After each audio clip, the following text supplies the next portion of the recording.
So another really important thing about what God did at the beginning of all this, he created Adam and Eve, put them in the garden, gave them free will, and then he put them in charge.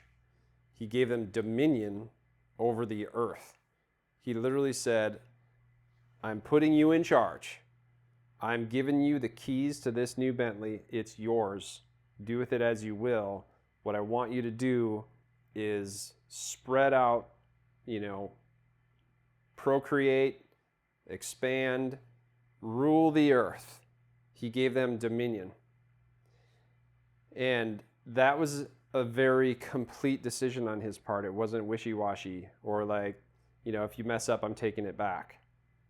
It was a very complete decision on his part. So remember that. Now we get to the part of the story that gets interesting, maybe a little more interesting, I don't know, but this is where the devil gets involved. So there is ultimate evil in the world, and it is embodied by the devil or Satan or Lucifer. It's all the same thing. The devil is a created spiritual being. The devil was obviously created with choice too. God didn't create him to be an evil being, but at some point he chose that. Now, we typically think of, in the Bible, with the spiritual realm, we typically think of, angels and demons. I think that's too simplistic. I think there's a ton of other, hierarchical levels that God created, a bunch of different stuff. But for the purposes of this video, we're just going to kind of keep it at angels and demons. So, but I want to say about the devil, he was, in terms of hierarchy, I think he was very high up in the hierarchy amongst the angels, possibly the highest. He was created to reflect God's glory.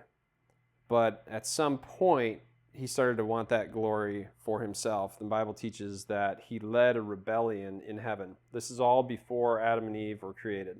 He led a rebellion in heaven and got about a third of the angels on his side, and there was a war in heaven. And he lost, and he got thrown down to earth. So the devil was on earth, and all his minions apparently hanging out on earth and doing whatever. And then God goes and creates, the garden and creates Adam and Eve. And then God puts Adam and Eve in charge of everything on earth. And this is a little bit of my speculation, but I think that really pissed the devil off, because he's like, who are these humanoid creatures, these stupid physical beings that you've created, and then you put them in charge over me? Like, I'm this powerful being that you created, and now you create these idiots and put them in charge? I don't think so. So I think the devil has hated God and has hated humans and humanity from the get-go. Another reason he hates humanity so much is because God created, so the Bible says that Adam and Eve were created in the image of God.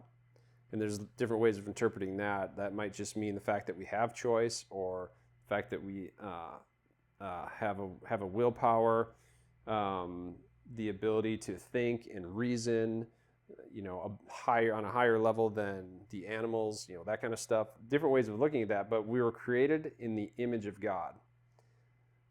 Both Adam and Eve were created in the image of God, man and woman. And so the devil wants to do anything he can to destroy that image. He wants to destroy God. He's the most delusional being ever to walk this planet, ever to be created. He is so delusional that he thinks he might actually win this war. Now, we know the end of the story, and he never will, but it doesn't stop him from trying. And he wants to take as many of us down with him as possible. The hatred that the devil has for God and for those of us who are created in his image is incalculable. That's very important to understand when we're trying to figure out how can there be all this evil in the world. that's super important to understand. So why wouldn't God just kick the devil's ass once and for all and put him in his place and fix all this?